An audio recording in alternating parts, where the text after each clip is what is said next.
بسم اللہ الرحمن الرحیم. ناظرین السلام علیکم. میں ہوں آپ کا میزبان صابر شاکر. وفاقی دارالحکومت اسلام آباد سے کچھ تازہ ترین اور اہم معلومات آپ کے ساتھ شیئر کرتے ہیں.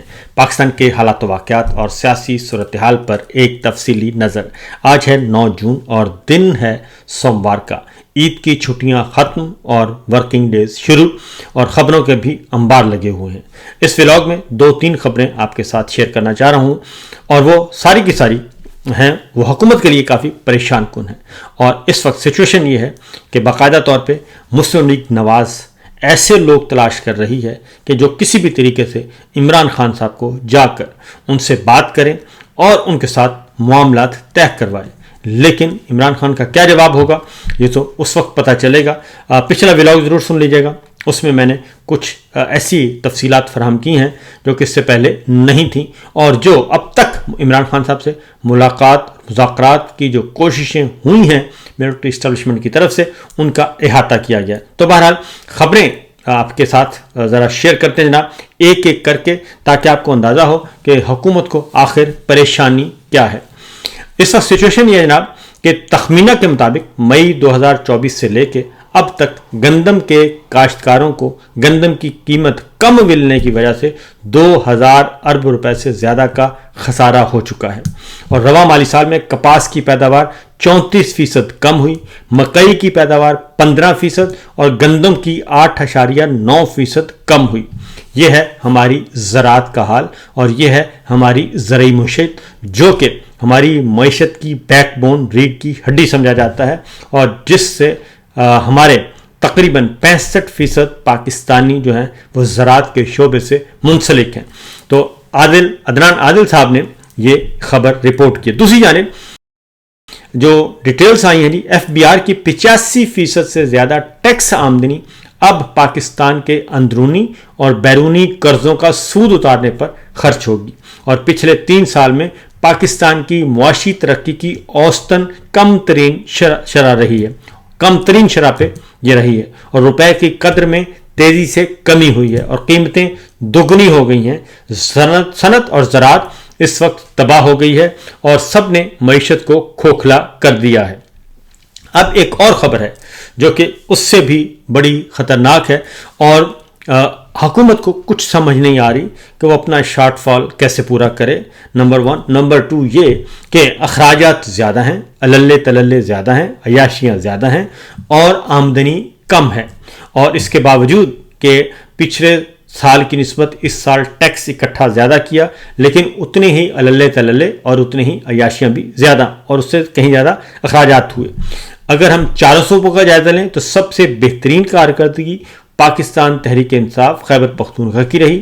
اس کے بعد نمبر آتا ہے سندھ کا, اس کے بعد نمبر آتا ہے بلوچستان کا اور پنجاب کی حالت سب سے زیادہ بدتر رہی ہر اعتبار سے اور امن و امان کے حوالے سے, معیشت کے حوالے سے, تعلیم, صحت, سہولیات کے حوالے سے, ہر طرف سے. ہاں البتہ ایک معاملے میں پنجاب کی کارکردگی بہت اچھی رہی اور وہ تھی ٹک ٹاک پہ کارکردگی.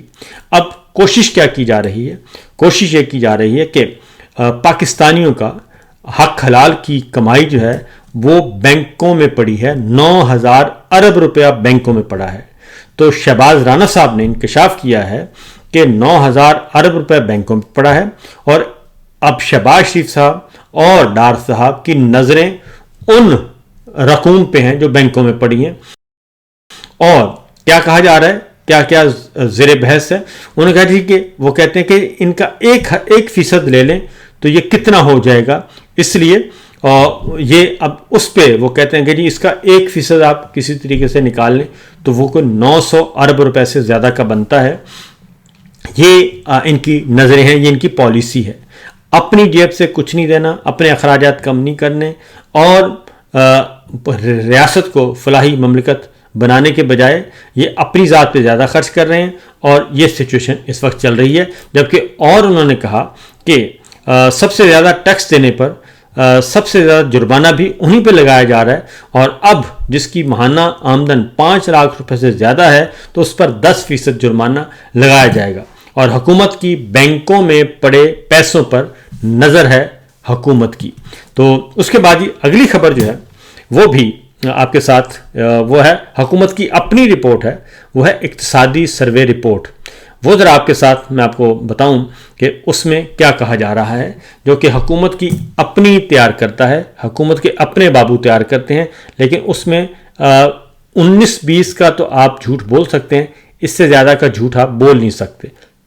تو حکومت کے اپنے اقتصادی سروے کے مطابق حکومت جو ہے وہ معاشی ترقی کا ہدف حاصل کرنے میں ناکام رہی، اور وفاقی حکومت کی جانب سے 2024-25 کی اقتصادی سروے کے مطابق جو عبوری شرح نمو ہے وہ 2.68% رہی ہے. جو مقررہ ہدف تھا وہ تھا 3.6%. یہ سرکاری اعداد و شمار 2.68% ہیں، جبکہ حقیقت یہ ہے کہ یہ معاشی ترقی کی شرح جو ہے وہ 2% سے بھی کم رہی ہے. اور اس میں بھی اگر زیادہ ہم باریک بینی سے جائیں گے تو یہ پکڑے جائیں گے. اس رپورٹ کے مطابق بھی زرعی شعبے کی کارکردگی مجموعی طور پر مایوس کن رہی، اور اہم فصلوں کی شرح نمو -13.49% رہی، جبکہ ہدف -4.5% تھا. تو اب ذرا سوچئے کہ 65% آبادی جو زراعت کے شعبے سے منسلک ہے، تو اگر وہی اس کو آپ نے برباد کر دیا ہے، گندم کی فصل، چاول کی فصل، کپاس کی فصل، سبزیاں، کسی کی کوئی قیمت نہیں، آلو کی قیمت نہیں ہے، پیاز کی قیمت نہیں ہے، تو اس کے بعد پیچھے رہ کیا جاتا ہے. تو اس لیے یہ حقیقت حال سامنے آ گئی ہے، اور ہدف جو ہے وہ -4.5% تھا، اور کاٹن جیننگ میں بھی شدید کمی دیکھی گئی، اور یہ شعبہ -19% تک سکڑ گیا، اور زرعی شعبے کی مجموعی گروتھ 0.56% رہی، یعنی 0.5%، اور جو کہ ہدف یعنی 2% سے کم تھی. 2% مقرر کیا گیا تھا، وہ بھی نہیں ہوا، اور صرف 0.5% رہی ہے. اسی طریقے سے باقی جو شعبے ہیں اس میں بھی یہی چیخ کے کہہ رہے ہیں کہ وہاں پہ بھی حالات جو ہیں وہ بھی فارغ ہی رہے، اور کسی قسم کی کوئی ترقی نہیں. صنعتیں جو ہے، جبکہ بڑی صنعتیں جو ہیں اس میں -1.5% جو ہے وہ رہی ہے، 1.5% کی شرح سے سکڑ گئی ہے. اور خدمات کے شعبے میں بھی مجموعی گروتھ جو ہے وہ 2.9% رہی، جو مقررہ ہدف 4.1% سے کم ہے. اور ہول سیل اور ریٹیل ٹریڈ کی گروتھ انتہائی کم، یعنی صرف 0.14% رہی. یہ سچویشن ہے، یہ صورتحال ہے.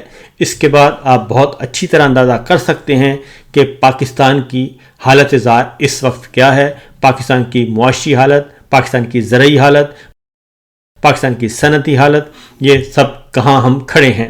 اور یہ اقتصادی سروے جو ہے یہ میرا اور آپ کا نہیں، بلکہ یہ بابو جو حکومتی بابو ہیں وہ خود بناتے ہیں، اور یہ خود ان کے نمبرز ہیں.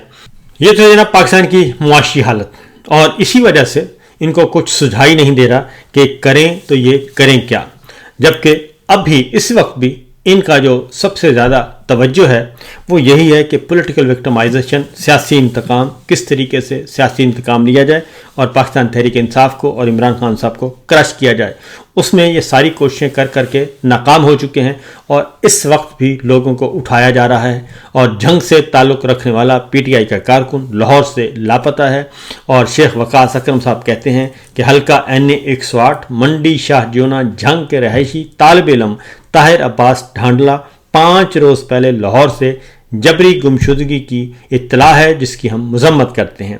اگر اس نے کوئی جرم کیا ہے تو عدالت میں پیش کیا جائے، اور اس طریقے سے لوگوں کو اٹھایا جانا درست نہیں ہے. اس کے بعد جیسے جیسے لوگ رہا ہو کے آ رہے ہیں وہ بتا رہے ہیں کہ ان کے ساتھ جیلوں میں کیا سلوک کیا گیا.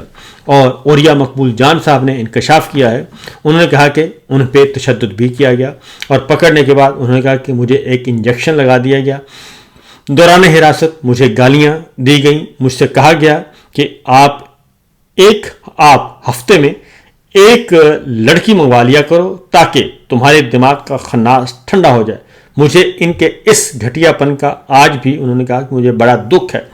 یہ اوریا مقبول جان میں نہیں بلکہ عمران ریاض صاحب بھی کہہ چکے ہیں کہ یہ 3rd کلاس حرکتیں ان کے ساتھ بھی کرنے کی کوشش کی گئی. انہیں بھی کہا گیا کہ آپ ایک لڑکی کے ساتھ ویڈیو بنوا لیں اور باقی جو گرفتار ہو کے آتے ہیں، گرفتاری سے رہائی پاتے ہیں، ان کے ساتھ بھی ظلم و ستم. اور عمران خان صاحب کی بہن جو ہیں نورین نیازی صاحبہ، انہوں نے کہا ہے کہ یہ جو فوج کی تحویل میں ہیں، یہ جب رہا ہو کے آئیں گے، حسان نیازی ہیں یا باقی ہیں، جب باہر آئیں گے تو جو قصے اور جو دردناک داستانیں وہ سنائیں گے، میرا خیال ہے وہ کہتے ہیں کہ اس سے رونگٹے کھڑے ہو جائیں گے. شاید اسی وجہ سے، کیونکہ ان کے پلے تو کچھ ہے نہیں. اور اب رانا ثناء اللہ صاحب جو ہیں وہ ایک بار پھر انہوں نے کوشش کر رہے ہیں، اور وہ کہتے ہیں کہ جناب ہم مذاکرات کے لیے، عمران خان صاحب سے مذاکرات کے لیے تیار ہیں، اور ہم چاہتے ہیں کہ کسی نہ کسی طریقے سے عمران خان صاحب سے ہماری بات چیت دوبارہ شروع ہو جائے.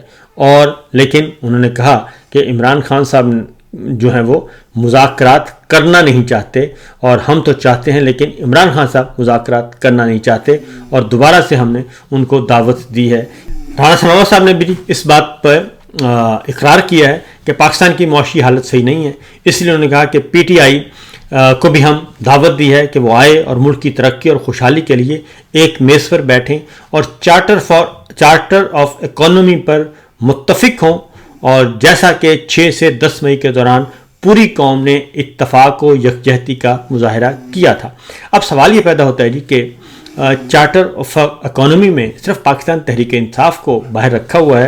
اس سارے عمل میں باقی سیاسی جماعتیں تو پچھلے 3 سال سے یکجان اور کئی کالب ہیں، اور وہ تو ہل نہیں رہیں، مٹھی کی طرح بند ہیں، اور اسٹیبلشمنٹ کی پوری سپورٹ حاصل ہے. تو پھر امپورٹڈ سرکار، کاکڑ سرکار اور جعلی سرکار سب اکٹھے ہیں. تو پھر کیا وجہ ہے کہ اکانومی نہیں سنبھالی جا رہی؟ اور عمران خان صاحب کے ساتھ اور پی ٹی آئی کے ساتھ دستخط کرنا کیوں ضروری ہے؟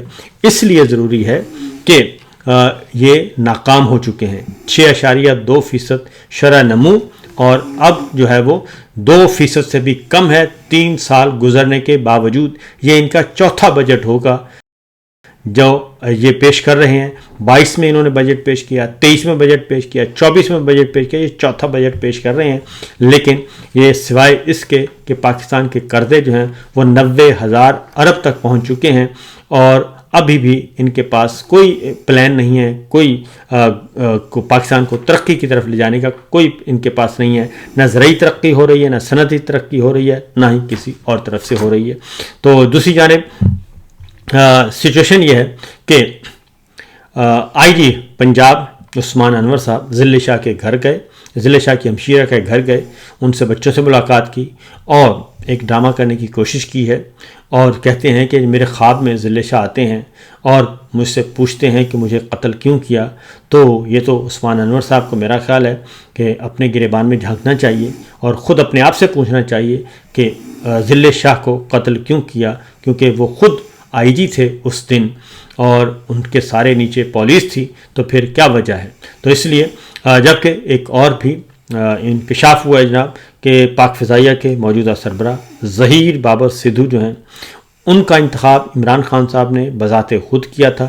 جب انٹرویوز ہوئے، پاک فضائیہ کے سربراہ کی تعیناتی کرنی تھی، تو عمران خان صاحب نے ظہیر سدھو صاحب کا انٹرویو کیا اور اس کے بعد انہیں فٹ قرار دیا اور پھر ان کا انتخاب کیا بطور فضائیہ کے سربراہ کے.